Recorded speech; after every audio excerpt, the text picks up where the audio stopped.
देखो जो लिखा है ना, ये लिखा हुआ शब्द पर एक बात मेरे दिमाग में आई कि लिखा हुआ तो बहुत कुछ बोला जाता है, पर लिखा कितना है।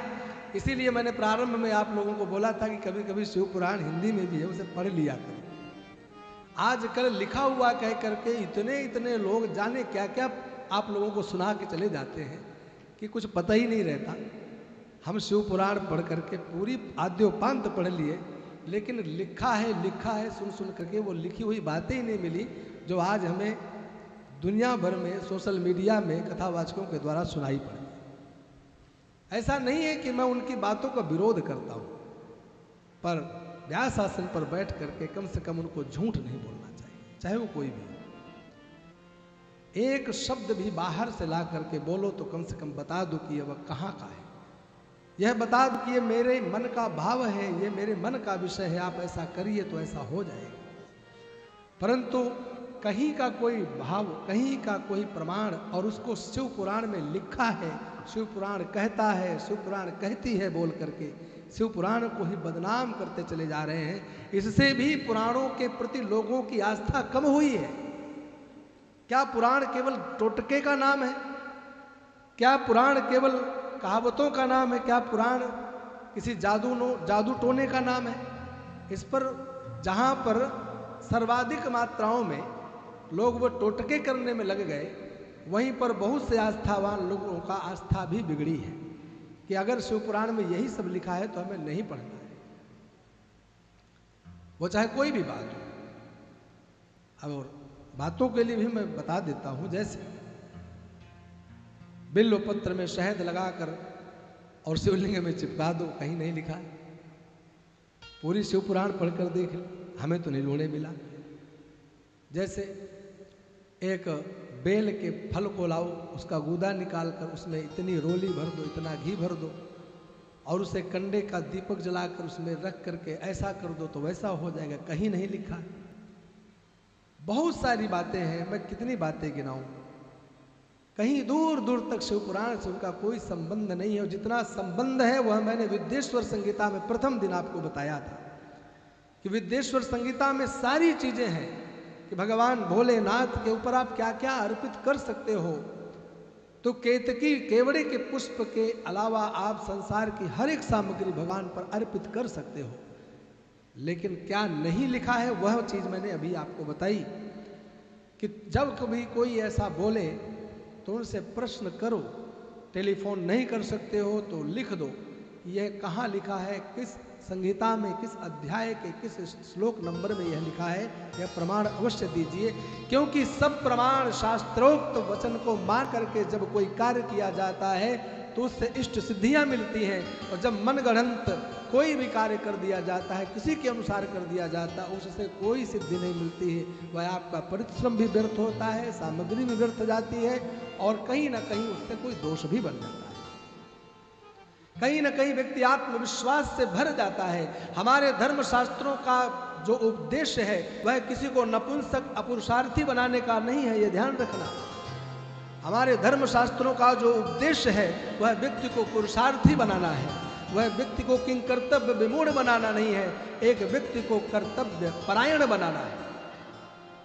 लेकिन ऐसे ऐसे कथावाचकों के द्वारा ऐसी ऐसी भाषा का प्रयोग करके समाज को दिग्भ्रमित किया जा रहा है, उन्हें पुरुषार्थहीन बनाया जा रहा है, नपुंसक बनाया जा रहा है। चाहे श्रीमद् भागवत महापुराण की कथा को आप पढ़िए तो भगवान श्री कृष्ण के जन्म से लेकर 11 वर्ष की लीला पर जितना कथावाचक जोर देते हैं, भगवान श्री कृष्ण के जीवन में उन संघर्षों पर कोई चरित्र पर प्रकाश नहीं डालता है। कोई भी व्यक्ति हो, कोई भी वक्ता हो, भगवान जन्म लिए, माखन चोरी की, चीर हरण किया, रास लीला की, गोपियों के साथ नाचे, घर घर मक्खन चुराया, बस इतने चरित्रों में बांध कर ही भगवान को रखते हैं, नचा फुका करके 7 दिन में धन बटोर कर चले जाते हैं।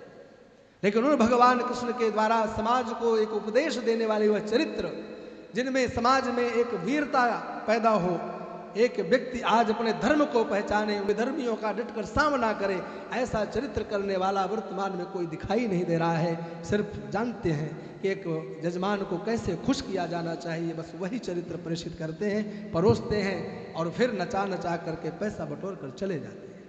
लेकिन यह समाज को जागरूक होने की आवश्यकता है। हमें जागरूक होने की आवश्यकता है।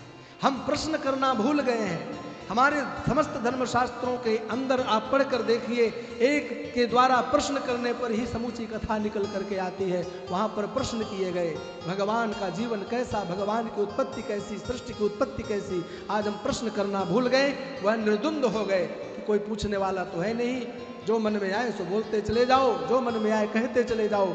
सब के सब भेड़ चाल के अनुसार पड़े हुए हैं, उसका वह लाभ ले रहे हैं।